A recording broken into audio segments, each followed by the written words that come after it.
Good evening, Fernwood. It is your spooky specialist Neil here, and it's time for us to get spellbound with another episode of Mary Hartman, Mary Hartman. We are watching today episode 285 from May 6th, 1977. Yesterday packed a sucker punch, so let's sit in the corner and recover for a moment. We started at the Capri Lounge with Kathy Shumway bringing her father George in because he's been depressed ever since his wife Martha moved out. George wants his regular Uncola order, but Kathy says, no, you're not going to do the same old thing, and she orders him a Mai Tai. George is, of course, sad that Martha is no longer in the home. He's lonely in bed, and he's tired of dealing with Grandpa Larkin. And Kathy suggests that he needs something to keep him moving forward, since all he does is live in anger. George remembers that back in his youth, he was inspired to become an inventor, and that seems to be the new direction for George's life. George seems gladdened by the new direction and appreciates his young daughter. And then Kathy reminds him that his wife is trying to steal her boyfriend. Over at the Hager home, Loretta and Charlie are trying to get their new son a bit more civilized. When the kid tries to grab at the black-eyed peas that Loretta has served for him, she gives him a little slap on the wrist, and that seems to quiet him down a bit.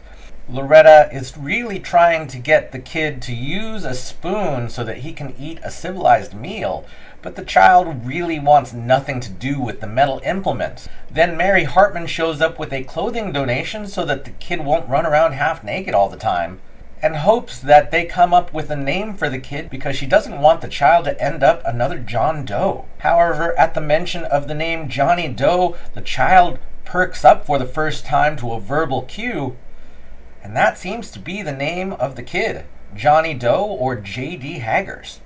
Back at the Capri Lounge, lawyer Nat Dearborn is sifting through his books. He doesn't quite know where he is since he's fairly incompetent, and when he realizes he's in a tavern, he doesn't order any food, but Vernon Bales orders a poor boy sandwich for him and says to put it on Tex's tab. Vernon then oozes over to Nat and asks him how things are going with the case, and is surprised to find out that Nat is really confident in Tom's believability when it comes to the story that he will be telling on the stand in court. Mary Hartman rushes in urgently, and at that point, Vernon Bales gets on the phone to Tex and orders him to get over to the Capri Lounge immediately.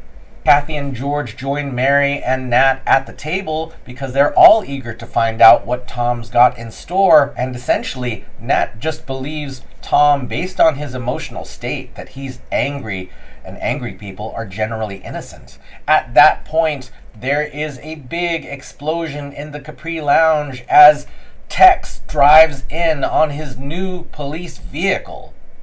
Vernon goes over to yell at him, and Mary makes a polite response that Tex be nicer to Tom when he's in jail.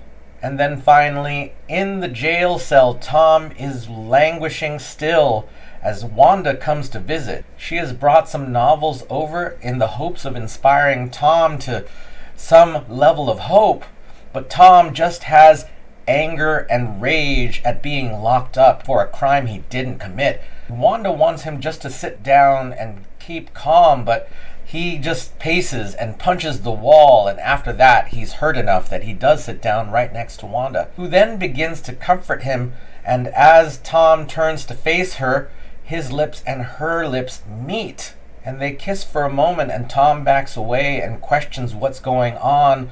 Wanda says that it's all right, and they get right back to kissing, and then even further. We fade over to Tom and Wanda in their post-coital conversation as Tom says that he feels awful for having hurt Mary, and Wanda justifies their actions by saying that it was something that one friend did for another to keep them sane.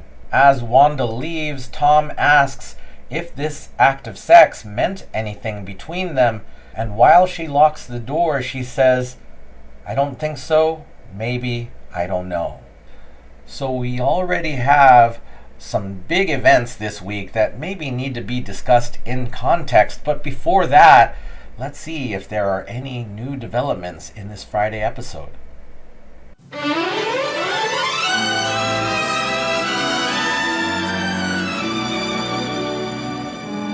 Mary Hartman! Mary Hartman! Oh, look here. You got enough equipment there to good groom a wet sheep dog on a dirty day. Well, I hope so, darling, because we sure got to teach this child good grooming, you know, on account of we want him to be sure and pass all them tests and everything that Miss Fink and that social worker's going to make him take. Okay, now, darling. Now, right here is a bar of soap, Johnny, darling.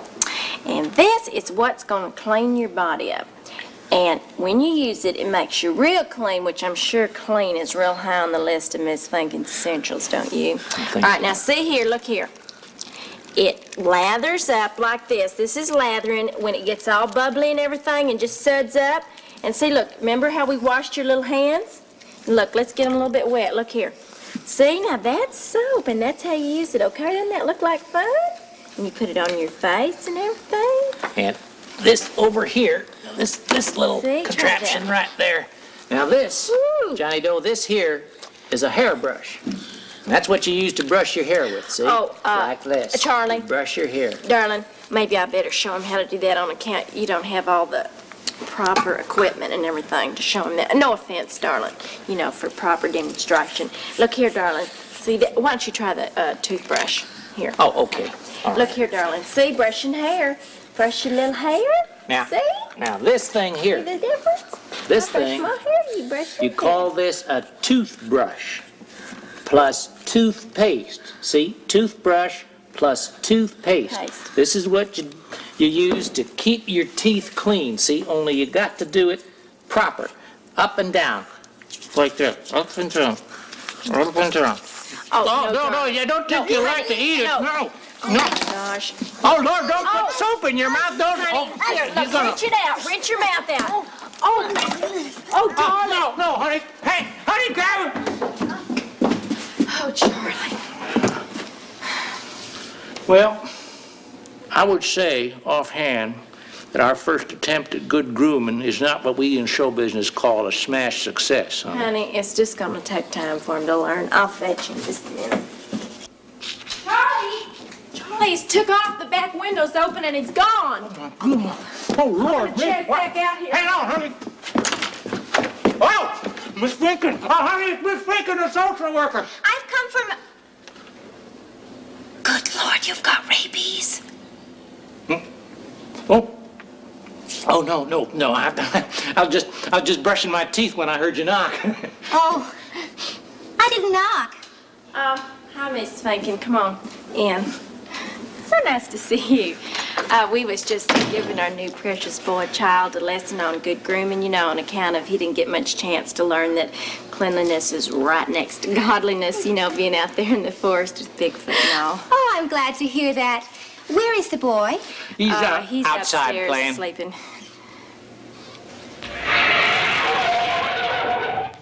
Where is he? Where? You shouldn't let him play in the street like that. I could have run this boy over. I'm terrible sorry. I'm awful grateful to you for not doing it, mister. I'm real sorry. Thank you. Johnny, how many times have I told you not to go out in the street like that? Now, you know better than that, darling. Okay, you're okay now, honey. You're safe with Mama. I'm not so sure he's safe. I see no evidence of progress in his case. What are you talking about? He's wearing clothes, isn't he? But, can he tie his shoelaces? I think he prefers loafers. But he has to be able to do simple tasks like tying shoelaces.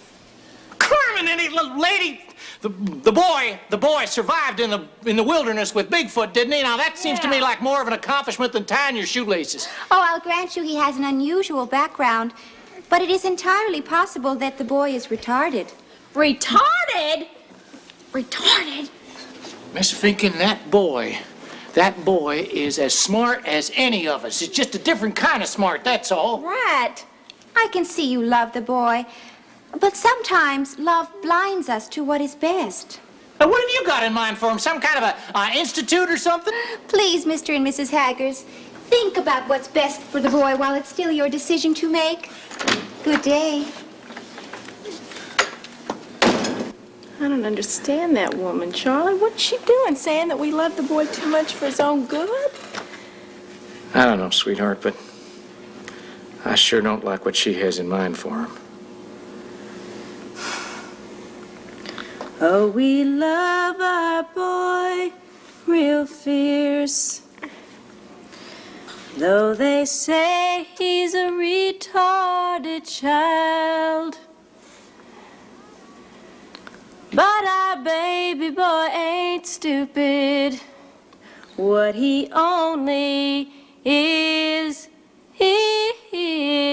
wild.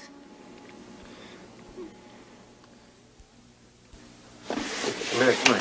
Half an hour. I gotta be in court. Come on. I know, Tom, I know, but you don't want to go in there in wrinkly pants. I mean, you know what happens there at every trial. Just before they sentence you, they say, "Will the defendant please rise?" And you know what that means. I know. I feel so up. You know.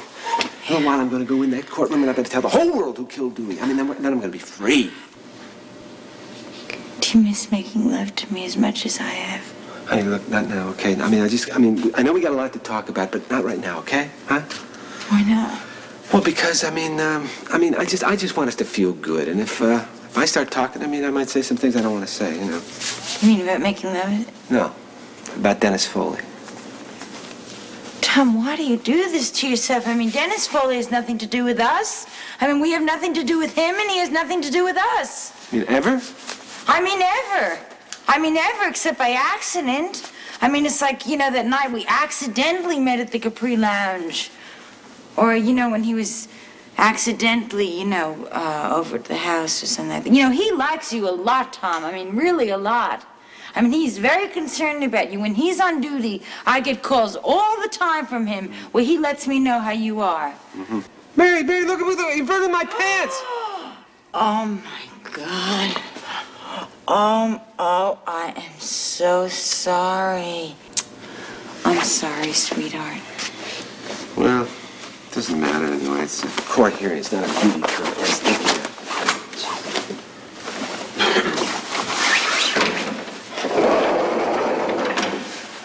Good morning. Good morning. I think you'd best go along now, Mrs. Hartman. The courtroom will be crowded. I want to be sure you get a good seat. Oh, all right.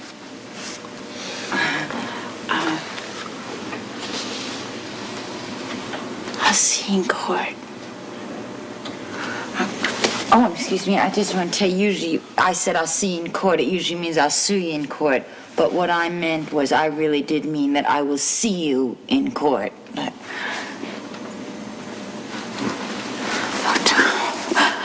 Oh, Tom. Oh, you're going to make me so proud today. I mean, you just tell them everything. You're going to take care of everything, I know it. You just tell the truth, and you just tell them everything you know. Yeah, okay.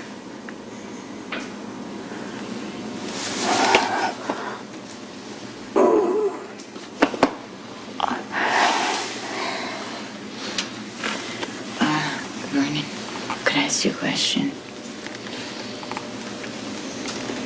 Do you think the hole in the pants will make a big difference? Oh, no. Not at all.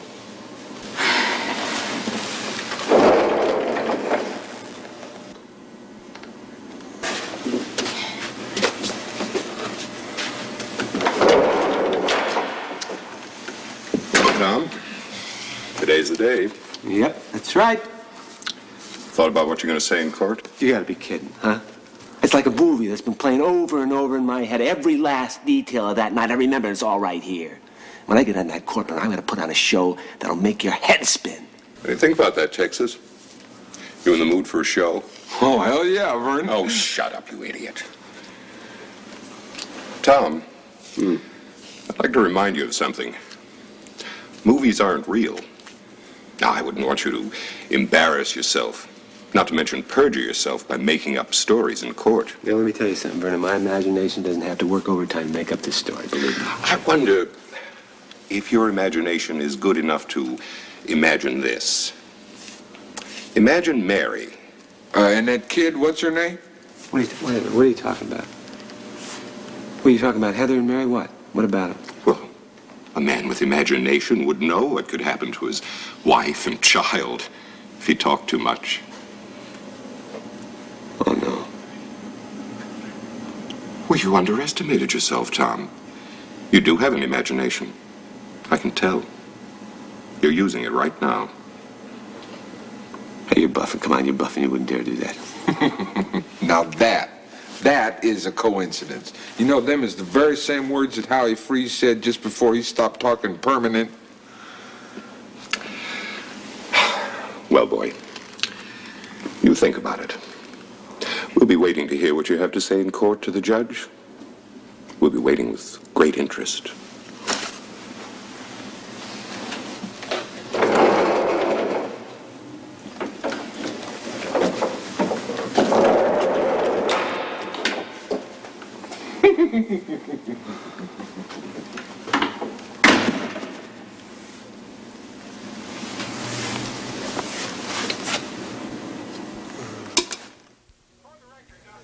For the record, Dr. Williams, will you please state your credentials as a psychiatrist? Certainly, but I should warn you they are rather lengthy. Please continue. Very well. My formal educational history began at the Sunnyday Nursery School in Salem, Oregon, where I showed early signs of an almost clairvoyant ability to perceive and articulate the weaknesses of others. By nature a loner, I breezed through public school, accumulating numerous honors as I went along, such as Boy of the Month. You got home late last night. High school. Where were And you? then I was offered a scholarship. Visiting a sick friend. Manatee Agricultural College, which I declined Was that for humane before reasons. or after you went Chief by to see among Tom? being a mandatory 2-year ROTC program. That Texas, was a mandatory requirement. Texas mentioned to me that you were. And so I there. took my BA at Harley University. I went on to gather my MA and my PhD. What do you want to see Tom about? And then, Well, Meryl, why don't you just think of it the way you think of your visits to Mary? Greystone. A friend of the family, right? And after that, I became chief of the psychiatric ward at someplace. And then I was appointed chief of the psychiatric Please stop shooting that gun now, please. It's very During this disrespectful. time, I was also a member Heather. of a federally funded government study. Just because your father's up for murder doesn't mean you attack like a juvenile delinquent. Shoot, they started already. Boy, I hope they get to the good stuff before our lunch hour's over. On a number of international symposiums dealing with communal psychiatric techniques, all of which I consider to be dismal failures. Now, I should add Is that George? background. I hope he doesn't recognize us. Being illicit is so nerve-wracking. For the last Sit here in the 10 back row. years, I have served as a technical advisor for Here, look at that. AC. Mac and Martha in the back of the court, a hugging and a chugging. Have they no shame? Also just completed a pilot. I'm gonna go. Daddy, George, you said you were going to be calm. And if I were chosen the winner, I would have to consider this the crowning achievement of my career. Thank you. And now then, Dr. I'm not Williams. finished. Wait a minute, let's get on with this now. My husband is innocent. Oh, are we out of order? I'm sorry. Dr. Williams, will you please give the court an account of your recent examination of the defendant, Tom Hartman? Well, the man is obviously, and I might say, dangerously paranoid. He's subject to uncontrollable fits of fury, his anger directed toward a series of imagined enemies who he insists are out to get him. And he maintains that he's the victim of some monstrous plot and that he's being framed. Clearly, the man is mentally unbalanced. Charlie, I saw this same thing on Perry Mason, and this is all going to be real good for Tom because it means he's crazy, and you know crazy people ain't guilty of what they've done, so it's going to be all right. That sounds so right when you say it, honey. And so wrong when he says it. Don't let this worry you, Tom. We've got this case in the bag. And so the conclusion is inescapable that the defendant is mentally incompetent. I'm sorry. I have to interrupt you. The defendant is not crazy. I mean, I was in a mental institution, and I know when people are crazy. Let me ask you this question, Doctor. Suppose you were accused of a murder you never committed. Wouldn't you react the same way Tom Hartman did? Not at all. I'm a professional. I've worked out all of my hostilities. But I might say, if you ask me, that the entire Hartman family does show symptoms of brain overload. No more questions. The prosecution may cross-examine. No questions, thank you. The witness is excused. This is bad for us, isn't it? Don't worry, I have everything under control. Whose turn is it to talk now? Why, yours, Mr. Dearborn. Oh, really? Well, thank you. You may call your next witness. Vernon Bales. Vernon Bales to the stand.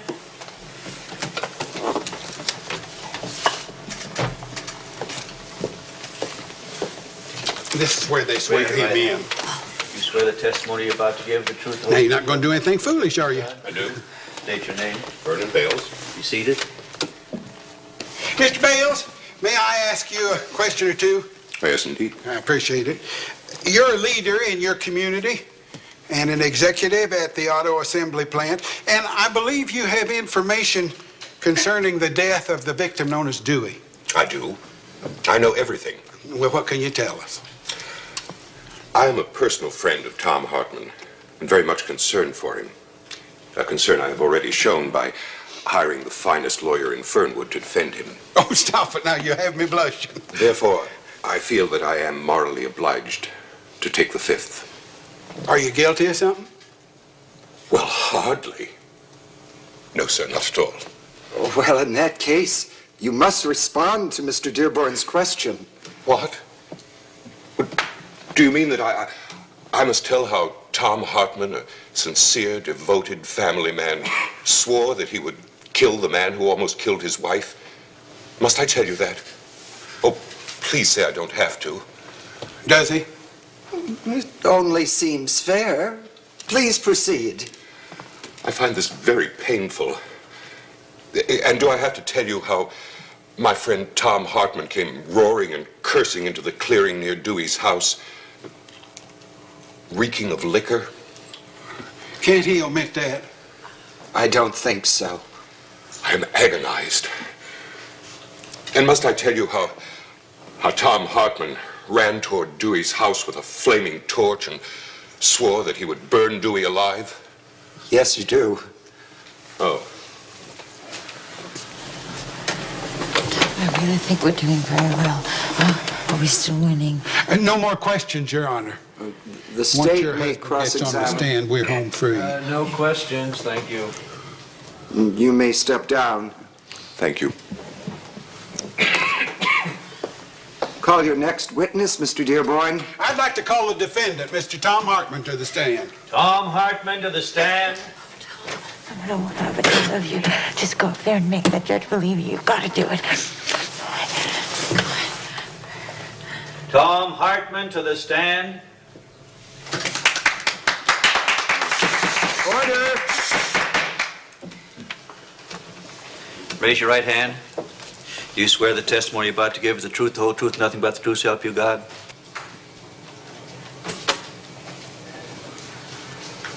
Well, do you? What? Oh, yeah, sure. State your name. Thomas Hartman. Be seated. Hey, Mr. Hartman, your family, your friends, your neighbors have come here this morning to hear your side of the story. And I'm sure you're anxious to tell them and the court what actually happened on that night in question. So please proceed.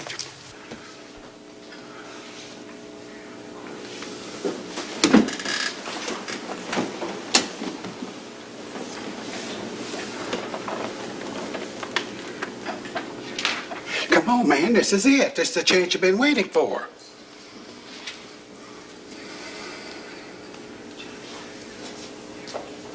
Perhaps I better restate the question, Your Honor. Proceed. Mr. Hartman, will you please tell the court exactly what happened on the night in question? Now get on with it.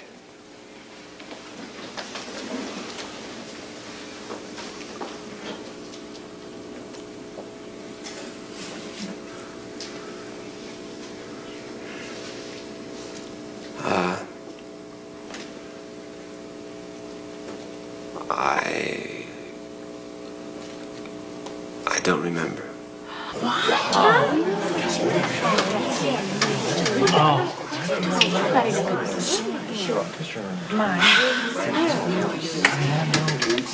think he's talking lies. I know. Oh, we got it. Don't go I know he remembers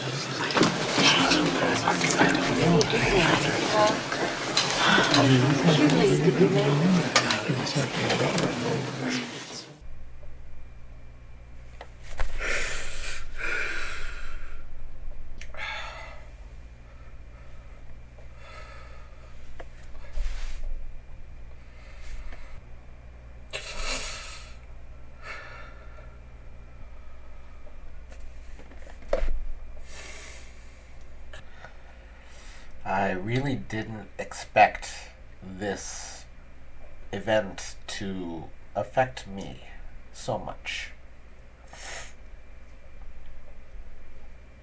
And I said that there were things to talk about this week that I hadn't quite put together before we started shooting this episode.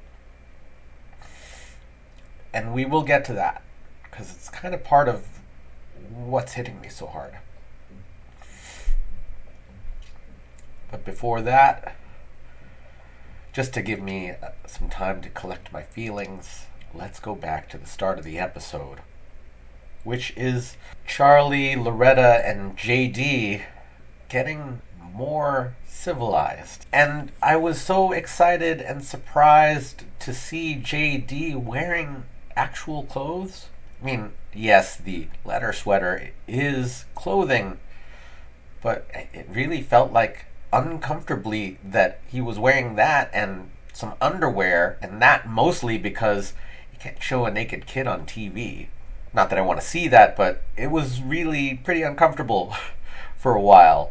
It really feels like they were making progress, that JD is enjoying the soap. They found a way to communicate with this kid.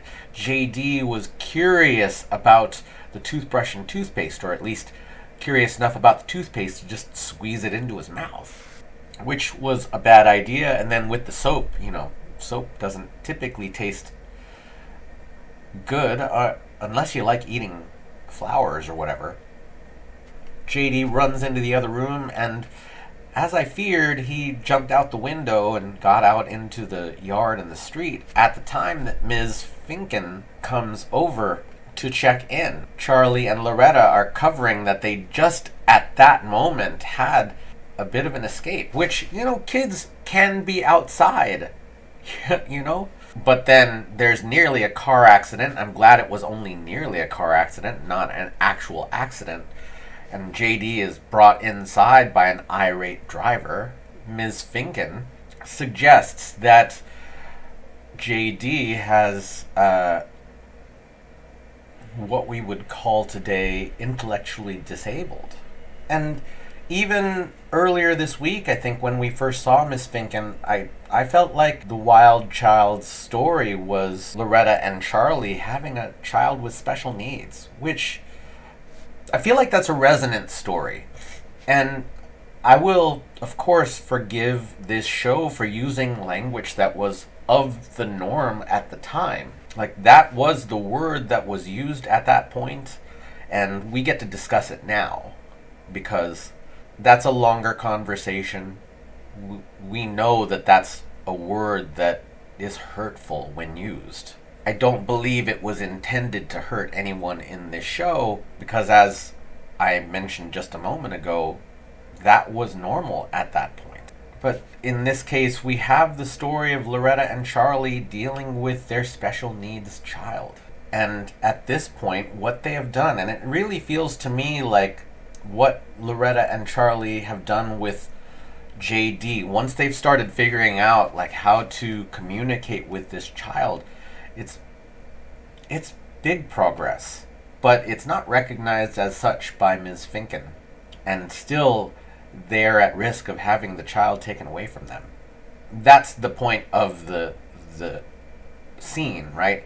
We have the longer conversation about the use of that word, which is now regarded as a slur. The point of the scene is that Charlie and Loretta are making big progress, but apparently not quick enough for the outer world. So what's going to come there? And then we're back in the jail with Tom and Mary, and as I said, we have some things to talk about, because I had realized earlier this week that Mary made a very strong declaration that she loves Tom to the two men that were pestering her. That's a nice word that I'm using now. That Mary declared outwardly that she is going to stand by this man that she loves. To two men who have targeted her, right? And two men that she does have some level of feeling for. She does have chemistry and attraction to Dennis. She does have some kind of weird connection to Merle, but she still said that she was going to stand by Tom because she loves him. And yesterday, Tom, in his desperation, fell into something with Wanda. And this is what I wanted to talk about, right? Because Tom does love Mary. And in this case, he really made an enormous mistake, which yesterday I described as a betrayal. I think Wanda as much betrayed Mary, but that's not important. What is important is that Tom has betrayed his feelings for Mary.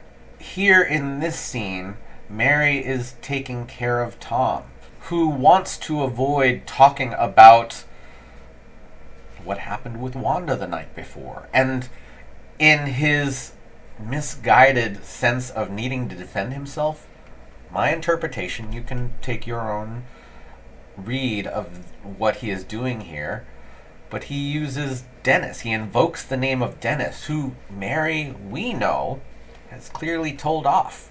So those feelings are what's going through Tom's mind. And Mary, her feelings are very clear. She intends to stand by Tom. And Tom, he knows he's made a huge mistake. And then I was surprised that this scene happened, or that Tom allowed himself to be left alone with the two people he should trust least in the world, Tex and Vernon Bales. And at this point, Vernon makes explicitly clear that he will murder Mary and Heather. It's a threat to get Tom to not tell the story that Vernon's afraid of. And we have seen Tex murder two people, and he doesn't back down from that. He knows he's a murderer. However, this is the choice that Tom has to consider when he's in court. And then we're in court, and during that Dr. Williams introduction, right, it took an absurd amount of time for Dr. Williams to go through his credentials, starting from what I believe was grammar school. That long introduction for Dr. Williams was really time for us to touch base with all of our cast and see their points of view on what's going on with Tom, what's going on with themselves. For instance, we see Wanda and Merle talking about where Wanda was last night. We know where she was. She was boning Tom. And the way that she views it in her relationship with Merle is perhaps as some kind of comeuppance for Merle's attentions towards Mary, which I feel like may be simplifying the situation, but they only get 3 lines perhaps to have this exchange, so you're going to simplify it. We will have to wait and see when it comes to Wanda's feelings or lack of feelings for Tom, and how they compare with Merle's feelings for Mary. And we see the Shumways and the Haggers having their interaction, Martha walks in with Mac and wants to not be seen. We'll just have to take it for granted that off camera, Mac and Martha are dating, perhaps having sex. I don't begrudge anyone their time to have sex.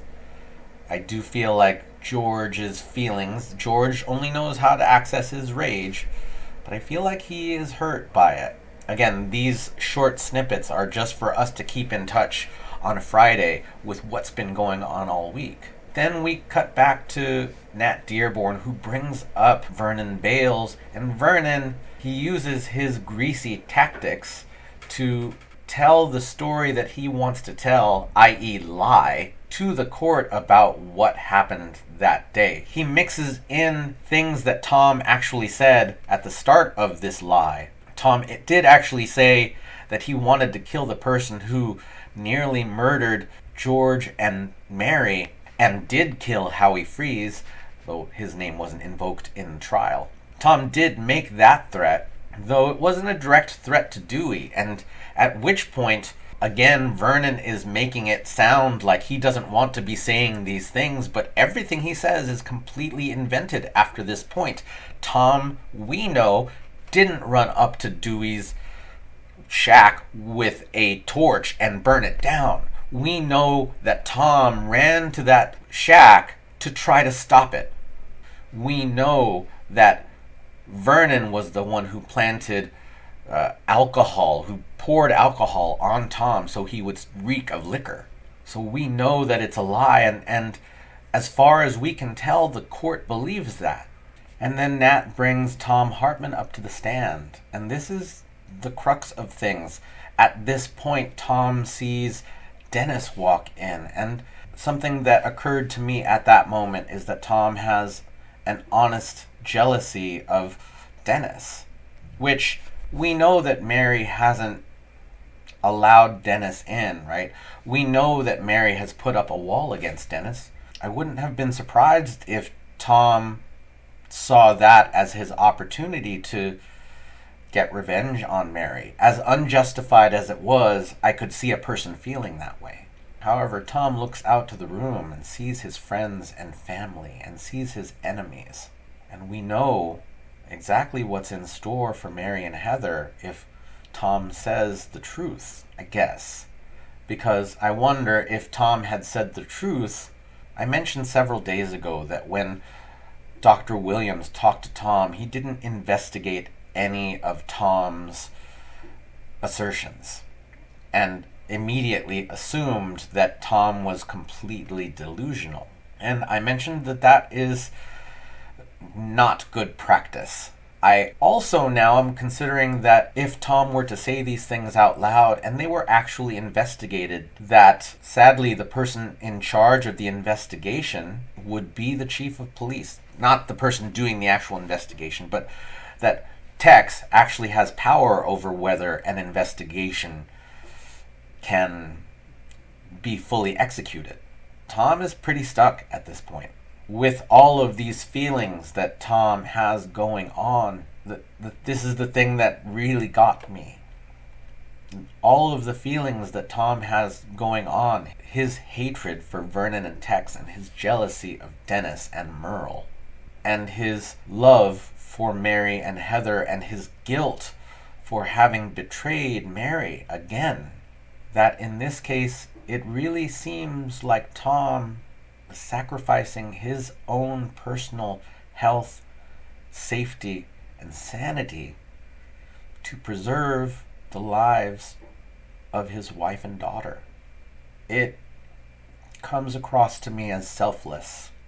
It is tied in with the awful guilt that Tom must feel after having slept with Wanda just a day ago. I feel like the emotions are bigger than one event, and I hope that Tom survives this and someday sees freedom. And when he sees freedom, there'll have to be a reckoning. I don't know what that will mean. So everyone, thank you for watching with me. Thank you so much for leaving your thoughts, feelings, and impressions down in the comments. Thank you for getting spellbound, and we will see you next week in Fernwood.